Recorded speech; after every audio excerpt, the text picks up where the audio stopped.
Hello दोस्तों, ये है अमर श्री एकेडमी और आज हम सब पढ़ने वाले हैं कक्षा 10 के चैप्टर 1 का पार्ट 2। इस चैप्टर का जो विषय है वह है इटली का एकीकरण। आज हम पढ़ेंगे कैसे इटली एक होकर कई राज्यों से एक राष्ट्र का निर्माण किया था।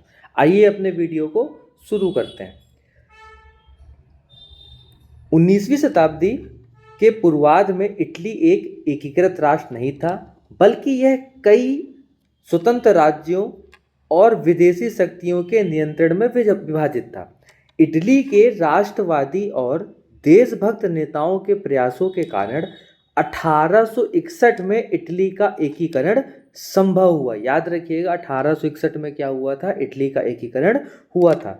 इस एकीकरण में 3 प्रमुख नेताओं की भूमिका है, ठीक है ना। ये 3 नाम आप याद रखिएगा। जब भी इटली के एकीकरण की बात आएगी तो यहाँ पे इन 3 नेताओं की बात आएगी। जैसे जब हम जर्मनी के एकीकरण की बात की थी तो वहाँ पे ऑटो वॉन बिस्मार्क जो थे उन्होंने मुख्य भूमिका अदा की थी, वैसे ही इन 3 नेताओं ने इटली के एकीकरण में मुख्य भूमिका अदा की थी। वह 3 नेता कौन थे?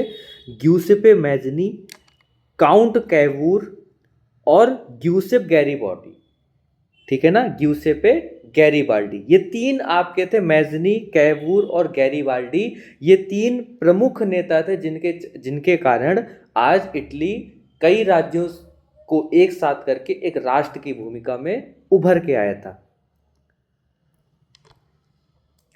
सबसे पहले हम अपने पहले क्वेश्चन की ओर आते हैं जो आपसे पेपर में पूछ सकता है कि इटली के एकीकरण का यूरोप पर क्या प्रभाव पड़ा था, ठीक है ना। इसमें सबसे पहली जो हमारी हेडिंग रहेगी वह रहेगी राष्ट्रवाद और एकता की भावना, ठीक है ना। राष्ट्रवाद और एकता की भावना, ये हमारी पहली हेडिंग है। फ्रांसीसी क्रांति 1789 के प्रभाव में इटली में भी राष्ट्रवाद और स्वतंत्रता की भावना पड़ी थी। जब हमने फ्रांस की क्रांति पढ़ी थी तो फ्रांस की क्रांति से यूरोप में क्या प्रभाव पड़ा था, उसमें हमने पढ़ा था कि फ्रांस की क्रांति के कारण जर्मनी और इटली के एकीकरण का जो मार्ग है वह भी प्रशस्त हुआ था। अर्थात इटली और जर्मनी ने फ्रांस से सीख कर अपने आप को एक राष्ट्र बनाने के लिए पहल किया था। तो फ्रांसीसी क्रांति के प्रभाव से इटली में भी राष्ट्रवाद और स्वतंत्रता की भावना बढ़ी थी। लोगों ने महसूस किया कि यदि इटली एक राष्ट्र के रूप में संगठित होगा तो उसकी शक्ति और समृद्धि बढ़ेगी। जैसे कि हमने उसमें पढ़ा था कि अगर एक कई सारे राज्य जो आपस में लड़ रहे हैं उनको अगर एक देश के रूप में हम एक बांध दें तो सभी की जो जवाबदेही है वह सभी राज्यों के लिए हो जाएगी। कोई किसी प्रकार का अंतर युद्ध नहीं हो, किसी प्रकार का गृह युद्ध नहीं होगा। एक राजा दूसरे राजा से नहीं भिड़ेंगे और एक बन के रहेंगे। इससे जो रुपए खर्च हो रहा है वो भी बच जाएगा और इसके साथ साथ जो संपत्तियों को क्षति पहुंचती युद्ध के चक्कर में वो भी बच जाएगा और आदमियों की जान तो वैसे भी बच जाएगी। दूसरा जो आपका कारण था, जो दूसरा आपकी जो हेडिंग थी वह है नेपोलियन के प्रभाव। नेपोलियन ने इटली के एकीकरण में क्या भूमिका थी या इटली के एकीकरण के प्रभाव कैसे थे, इसमें एक मुख्य कारण क्या था? नेपोलियन के प्रभाव। नेपोलियन ने इटली पर शासन करते समय प्रशासनिक सुधार किए और राष्ट्रवाद की भावना को मजबूत किया। जैसे फ्रांस के जो सैनिक थे वह आपस में एक होकर लड़ रहे थे अपने राष्ट्र के लिए, ठीक उसी प्रकार इटली के जो लोग थे, जो आम लोग थे, उन्होंने सोचा कि अगर हम भी एक हो जाते हैं तो हम भी अपने राज्यों को, कई सारे राज्यों को मिलाकर एक राष्ट्र, एक देश के रूप में आगे बढ़ा सकते हैं। तो नेपोलियन बोनापार्ट ने जो जो शासन में सुधार किए, जो उनकी नेपोलियन संहिता थी जिसमें उन्होंने समान कानून की बात की थी, उससे ये लोग प्रेरित हुए और एक राष्ट्र बनाने के लिए इन्होंने पहल को चालू किया। हालांकि वियना 1815 के बाद इटली फिर से छोटे छोटे राज्य में बढ़ गया, लेकिन राष्ट्रीय एकता की भावना बढ़ी रही। हमें याद होना चाहिए कि लाइप्स की जो संधि थी, ठीक है ना, उसमें नेपोलियन हार जाता है। हारा किससे था? उसमें कई सारे जो राष्ट्र थे वह आपस में एक हुए थे, कई सारे राज्य आपस में एक हुए, उन्होंने नेपोलियन को हराया। वो राष्ट्र में कौन कौन था? रूस था, रसा था, ठीक है ना, ऑस्ट्रिया था। तो ये सारे के सारे जो राष्ट्र थे ये आपस में एकजुट होते हैं। ब्रिटेन एक होता है और ये किसको हरा देते हैं? फ्रांस को हरा देते हैं। इसके बाद जो जो नेपोलियन ने जीता था वह ये लोग अपने आपस में बांट देते हैं और उसे दूसरे द्वीप में निर्वासन के लिए नेपोलियन को भेज देते थे। ठीक है ना। तो ये इटली जो है जिसमें नेपोलियन के उसमें जो समान कानून की व्यवस्था लागू हुआ था, तो बाकी जो विजित राज्य थे उन्होंने इससे सारे अधिकार इटली से ले लिए और उसको फिर छोटे छोटे राज्यों में बांट दिया। ठीक है ना। लेकिन जो एक बार उन्होंने स्वाद चख लिया था समानता का, राष्ट्रीयता की भावना का, राष्ट्रीय एकता का, वह इटली वासियों के मुख से नहीं गया। वो लगातार प्रयासरत रहे कि हमें एक रहना है और हमें अपने एक राज्य को क्या बनाना है, एक राष्ट्र के रूप में बनाना है कि जितने भी हम डिवाइड राज्य हैं ये सभी कैसे बनेंगे, एक राष्ट्र के रूप में आगे आएंगे। हमारी जो तीसरी हेडिंग है वह है विदेशी शासन से मुक्ति की इच्छा। ठीक है ना। इटली के विभिन्न भागों पर विदेशी शक्तियाँ, ऑस्ट्रिया, स्पेन, फ्रांस का शासन था। पहले नेपोलियन आता है, नेपोलियन जीतता है तो वह अपनी शासन व्यवस्था करता है। इसके बाद जब ऑस्ट्रिया, स्पेन और रूस, ब्रिटेन ये आपस में एकजुट होकर नेपोलियन से लड़ते हैं, तो जब वह इसको हरा देते हैं तो इटली के कई सारे भागों को ये अपने अधिकार में ले लेते हैं। तो वास्तव में इटली जो है कई सारी विदेशी शक्तियों के अधीन था। ठीक है ना। ऑस्ट्रिया ने उत्तरी इटली के लैम्बॉर्डी और वेनेटिया पर कब्जा कर रखा था, जिसे हटाना जरूरी था। ठीक है ना। मतलब जो इटली था उसका जो उत्तरी इटली था उसमें दो महत्वपूर्ण आपके राज्य थे, एक था लुम्बार्डी और एक था वेनेटिया। इस पर ऑस्ट्रिया ने कब्जा कर रखा था। ठीक है ना। जिससे उन्हें वापस लेना था। अगर ये उस चीज़ को वापस ले लेते तो इससे इनकी एकीकरण में बहुत ही अच्छी भूमिका हो सकती थी। याद रखिएगा, ऑस्ट्रिया अलग है, ऑस्ट्रेलिया अलग है। ठीक है ना। ऑस्ट्रेलिया एक महाद्वीप भी है और उस ऑस्ट्रेलिया महाद्वीप में स्थित एक देश भी है। ठीक है ना। और वहीं पे जो ऑस्ट्रिया है वह यूरोप का एक देश है, ये याद रखिएगा। ऑस्ट्रिया और ऑस्ट्रेलिया अलग अलग है। ठीक है। तो हमारा अगला जो चौथा हेडिंग था वह था युवा इटली आंदोलन, यंग इटली मूवमेंट। ठीक है ना।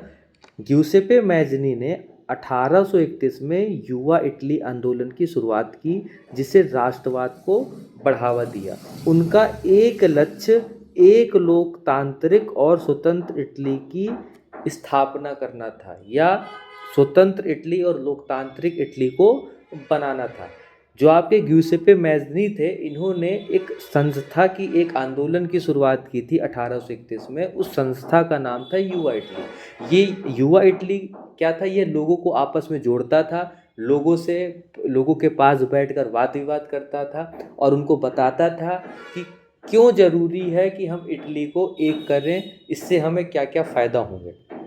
तो जो राष्ट्रवाद की जो भावना का जो विकास किया वो सर्वप्रथम ग्यूसेपे मैजनी ने किया था। वो भी किसके द्वारा, 1831 में युवा इटली आंदोलन के द्वारा। याद रखिएगा, युवा इटली आंदोलन कब हुआ था, 1831 में हुआ था। इसको किसने दिया था, ग्यूसेपे मैजनी ने दिया था। और इनका एक लक्ष्य क्या था, इनका लक्ष्य था कि एक लोकतांत्रिक, डेमोक्रेटिक और स्वतंत्र इटली बनाना। ठीक है ना। ये थे आपके 4 पॉइंट।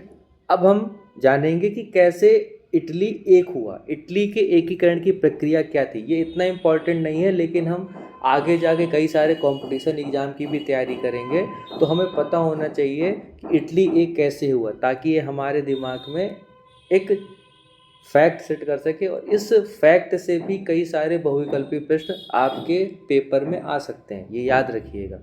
ठीक है ना। तो कैवूर और सार्डिनिया पिडमोंट की भूमिका। ठीक है ना।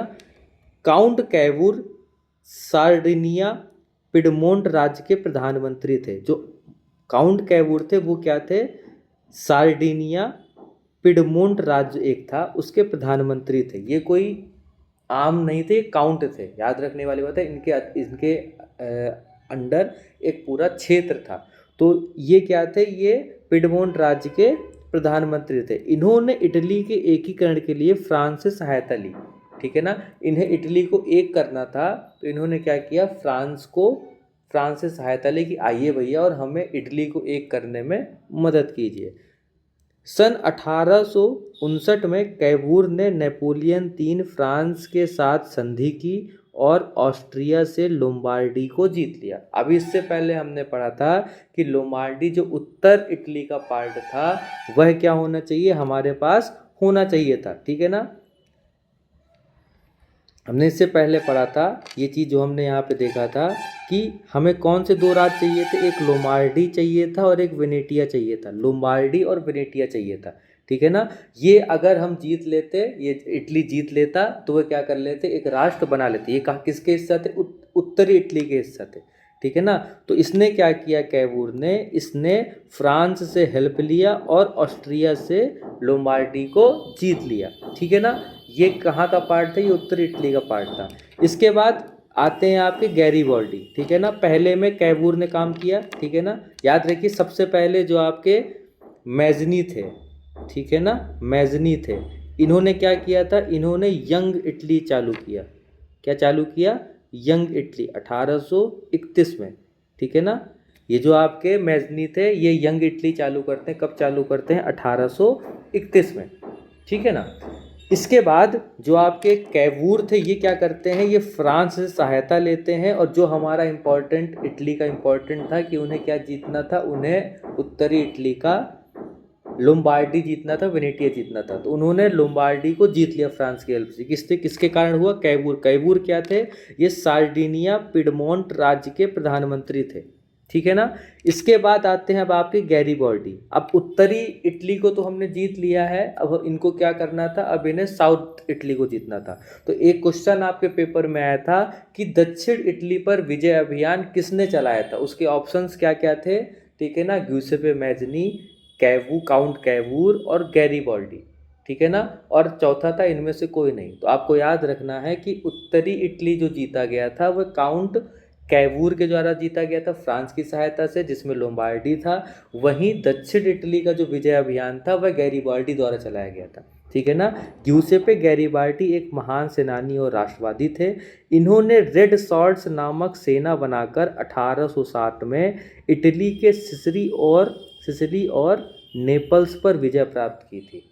इन्होंने इस क्षेत्र को सार्डिनिया पिडमोंट के राजा विक्टर एमेनुअल दो को सौंप दिया। याद रखिए ये जो आपके कैवूर थे वो भी सार्डिनिया पिडमोंट के प्रधानमंत्री थे, ठीक है ना। और जो गैरीबॉल्डी थे ये क्या थे, ये एक सैनिक थे, ठीक है ना। ये क्या थे, सैनिक थे, या हम सिंपल कहें यह एक सेनापति थे। ये अपनी एक सेना बनाते हैं, सेना का क्या नाम था, रेड सॉर्ड्स, ठीक है ना। रेड शर्ट सेना बनाते हैं और ये सेना साउथ इटली में जाती है और सिसिली और नेपल्स को जीत लेती है, ठीक है ना। और ये जीत के किसको दे देती है, यह सार्डिनिया पिडमोंट के राजा विक्टर एमेनुअल दो को देती है, ठीक है ना। और ये सार्डिनिया पिडमोंटी में जो प्रधानमंत्री थे वह कौन थे, काउंट कैवूर थे, ठीक है ना। तो आपसे अगर सिंपल पूछे कि अगर आपको जानना है तो याद रखिएगा कि जो मैजनी थे, ठीक है ना, ग्यूसेपे मैजनी जो थे आपके, ठीक है ना, वो क्या थे, वो एक समाज सुधारक थे। एक उन्होंने क्या किया था, उन्होंने यंग इटली लाया था। यंग इटली से क्या हुआ, इटली में राष्ट्रवाद का जन्म हुआ, ठीक है ना। इसके बाद जो काउंट कैवूर थे इन्होंने क्या किया, इन्होंने फ्रांस की सहायता से उत्तरी इटली के लोम्बार्डी को ऑस्ट्रिया से जीत लिया। इसके बाद जो गैरीबॉल्डी थे जो कि एक सेनापति थे, इन्होंने रेडसर्ट्स नामक एक सेना बनाते हैं, ठीक है ना, और साउथ में जाते हैं, साउथ इटली में जाके सिसिली और नेपल्स को जीत लेते हैं, और इस प्रकार यह इटली के एकीकरण में महत्वपूर्ण भूमिका निभाते हैं। इसके बाद 1861 में क्या होता है, 1861 में इटली का गठन हो जाता है, ठीक है ना। याद रखिएगा 1861 में क्या होता है, इटली का गठन होता है, ठीक है ना। 17 मार्च 1861 को विक्टर एमेनुअल दो को इटली का राजा घोषित किया। ये विक्टर एमेनुअल दो कौन थे, अभी हमने पढ़ा जो पिडमोंट था, ठीक है ना, पिडमोंट के राजा थे। पिडमोंट के प्रधानमंत्री कौन थे, वह आपके काउंट कैवूर थे, ठीक है। एक आपके सेनापति थे, वह थे आपके गैरीबॉल्डी एक थे। तो जो काउंट कैवूर थे उन्होंने उत्तरी इटली के लोम्बार्डी राज्य को जीता था। वहीं जो आपके गैरीबॉल्डी थे वो साउथ इटली जाते हैं, दक्षिणी इटली जाते हैं, और वहाँ पे सिसिली और नेपल्स को जीत के लाते हैं। और इस प्रकार जो इटली है वो कैसा हो जाता है, एकीकरण में उसका काम चालू हो जाता है और उसको एक राष्ट्र, एक देश के रूप में गठित कब कर लिया जाता है? 1861 में। 17 मार्च 1861 को विक्टर एमैनुअल II को इटली का राजा घोषित किया गया। कैवूर की राजनीति और गैरिबॉल्डी की सैन्य शक्ति के कारण अधिकांश इटली एकीकृत हो गया। कैवूर की राजनीति और गैरिबॉल्डी की सैन्य शक्ति के कारण अधिकांश इटली क्या हो गया? एकीकृत हो गया। कैवूर ने कूटनीति दी थी, गैरिबॉल्डी ने सेना को संभाला। वहीं जो लोगों को आपस में जोड़ने का काम था वह यंग इटली जो कि आंदोलन था, किसके द्वारा था? वह था आपका मैजनी द्वारा, उन्होंने खड़ा किया था। ठीक है ना। वेनेटिया और रोम की विजय, याद रखिए जो आपका उत्तरी इटली था वहाँ पे लोम्बार्डी के अलावा वेनेटिया भी था जिसको जीतना जरूरी था। तो 1866 मतलब इटली के एकीकरण के 5 साल बाद, तो 1866 में प्रेसा ऑस्ट्रिया युद्ध के दौरान इटली ने प्रेसा का समर्थन किया और ऑस्ट्रिया से वेनेटिया को जीत लिया। याद रखिए जब हमने पढ़ रहे थे, जब हमने पढ़ा था कि कैसे प्रेसा ने फ्रांस को बनाया था, तो उसमें वो क्या करता है? ऑस्ट्रेलिया से युद्ध लड़ता है। उसी युद्ध के दौरान जो आपके इटली थे वो फ़ायदा उठाते हैं और वो क्या करते हैं? वह उत्तरी इटली में जो एकमात्र राज्य बचता है वेनेटिया, उसको भी क्या कर लेते हैं? जीत लेते हैं। ठीक है। 1870 में फ्रांस प्रेसा युद्ध के दौरान फ्रांस ने रोम से अपनी सेना हटा ली, जिससे इटली ने रोम पर कब्जा कर लिया। ठीक है। इसके बाद जो प्रेसा होता है, प्रेसा ऑस्ट्रिया से लड़ने के बाद क्या करता है? फ्रांस जो आपका था, ठीक है ना, जो आपका प्रेसा था वह फ्रांस के राजा जो नेपोलियन III थे उसको बंदी बना लेता है ना, और बंदी बनाता है और फिर उसका बंदी बनाने के नाम पे कई सारी चीज़ें वह फ्रांस से मांग लेता है। उसी दौरान जब लगातार फ्रांस सेना हार रही थी जर्मनी से, तो वो क्या करता है? वो रोम से जैसे ही अपनी सेना बुलाता है फ्रांस, वैसे इटली रोम पर क्या कर लेता है? कब्जा कर लेता है। इस प्रकार रोम और वेनेटिया पर इटली क्या कर लेता है? अपना कब्जा कर लेता है। और इसीलिए रोम को 1871 में इटली की राजधानी बनाया गया था। याद रखिए जो रोम होता है, ठीक है ना, इसमें पोप रहता है आपका। जो क्रिश्चियंस होते हैं, क्रिश्चियंस का जो मुख्य धर्म गुरु होते हैं उसे पोप कहा जाता है। ठीक है ना। ये पोप कहाँ रहते हैं? ये आपके रोम में रहते थे। ठीक है ना। और इटली क्या करता है? रोम को अपनी राजधानी बना लेता है। ठीक है। चलते हैं आगे। अब हम समझेंगे कि जर्मन एकीकरण के प्रभाव, सॉरी गलत है, यहाँ पे जर्मन एकीकरण नहीं है, यहाँ पे इटली एकीकरण है। ठीक है ना। तो इससे क्या प्रभाव पड़ता है इसको समझेंगे। अगर आपसे क्वेश्चन पूछे कि इटली एकीकरण के क्या प्रभाव हुए, तो उससे हम क्या समझेंगे कि इटली एक शक्तिशाली राष्ट्र बन गया। ठीक है ना। इसने क्या क्या किया? इसने उत्तरी इटली से सबसे पहले ऑस्ट्रिया से लोम्बार्डी को जीता। फिर जब ऑस्ट्रिया प्रेसा से युद्ध लड़ रहा था तो उसने वेनेटिया को भी जीत लिया। वहीं पे जब फ्रांस प्रेसा से युद्ध लड़ रहा था और वह हार रहा था, तो उसने रोम से जैसे ही अपनी सेना को हटाया था, वैसे ही इटली क्या करता है?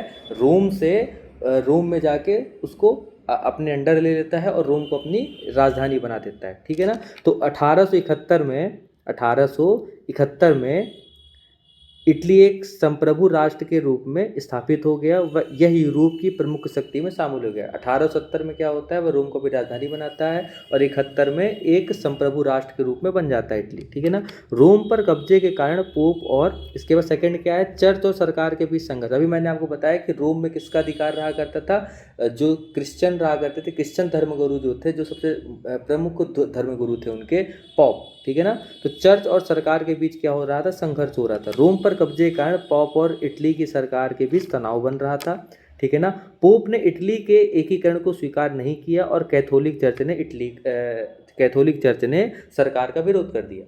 जो पहले रोम सिटी रहा करती थी वह पॉप के अधिकार क्षेत्र में रहा करती थी। वहाँ जो भी होता था वह पोप निर्धारित करता था। लेकिन जैसे ही इटली रोम को अपने अंडर में लेती है, वैसे ही वहाँ के जो शासन व्यवस्था थी वह पॉप के हाथ से चली जाती है और वह इटली सरकार के अधीन आ जाती है। ठीक है ना। इसी चक्कर में चर्च और सरकार, इटली सरकार के बीच में क्या था? संघर्ष की स्थिति आ गई थी। अगला, आर्थिक और सामाजिक चुनौतियाँ। ठीक है ना। आर्थिक और सामाजिक चुनौतियाँ क्या थी? इटली एकीकरण की, याद रखिएगा इटली एकीकरण है। उत्तरी इटली उत्तरी इटली औद्योगिक रूप से विकसित था, जबकि दक्षिण इटली गरीब और कृषि प्रधान था। मतलब जो उत्तर था वहाँ पे औद्योगिक रूप से बहुत ज़्यादा डेवलपमेंट हो रखा था, वहीं जो साउथ इटली था वहाँ पे अत्यधिक गरीबी थी और वह कृषि पे ही आधारित थे। ठीक है ना। इन असमानताओं के कारण विकास में असंतुलन रहा। ठीक है ना। एक साइड जो है वो बहुत ज़्यादा फल फूल रहा है, बहुत ज़्यादा अमीर है, वहीं जो दूसरा साइड है दक्षिण इटली है वहाँ पे बहुत ज़्यादा गरीबी थी, लोग केवल कृषि करके अपना गुजारा कर रहे थे, इसलिए विकास कार्यों के लिए फंड देने के लिए बहुत ही ज़्यादा असमानता हो रही थी।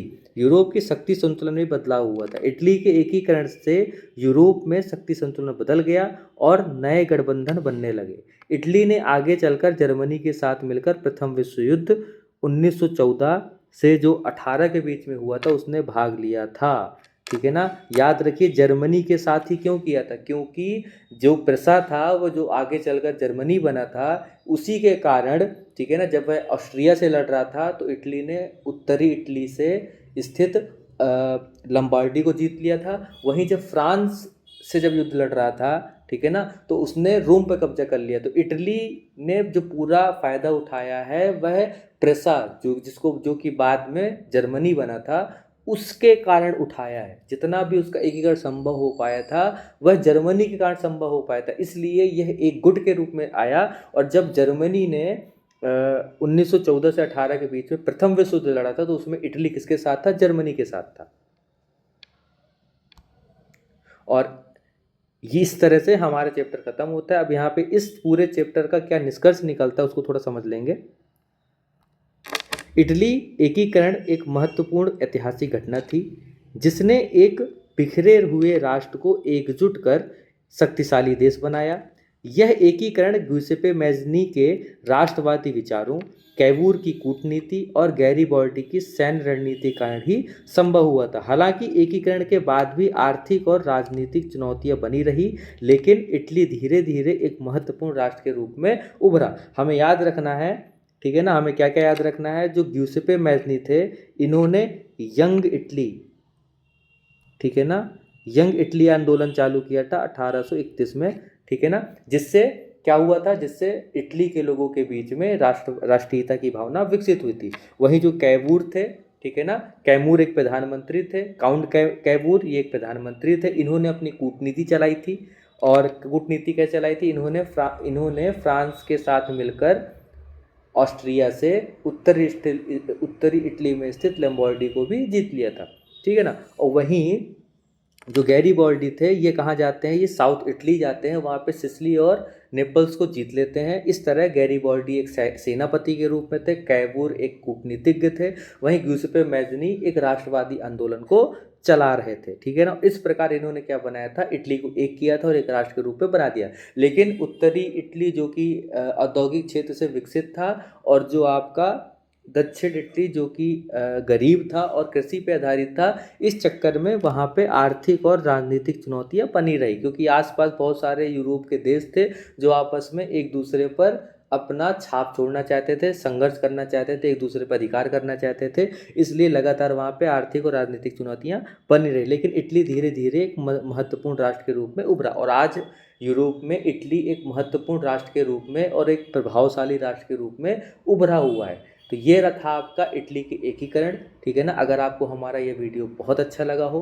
तो प्लीज़ हमारे वीडियो को लाइक करें, हमारे चैनल को सब्सक्राइब करें, और अगर आपको कुछ त्रुटियाँ लगती हैं, अगर आप कुछ विचार हम हमारे सामने रखना चाहते हैं तो आप कमेंट में भी बता सकते हैं। ठीक है ना। मिलते हैं अगले वीडियो में जो कि चैप्टर 1 यूरोप में राष्ट्रवाद का पार्ट 6 होगा। इसमें हम समझेंगे कैसे ब्रिटेन का एकीकरण होता है। ठीक है ना। और इसमें हम एक और फैक्ट को जानेंगे, वो हम अगले वीडियो में ही बात करेंगे। आज के लिए इतना ही। बहुत अच्छा लगा आप हमारे वीडियो में आए। धन्यवाद।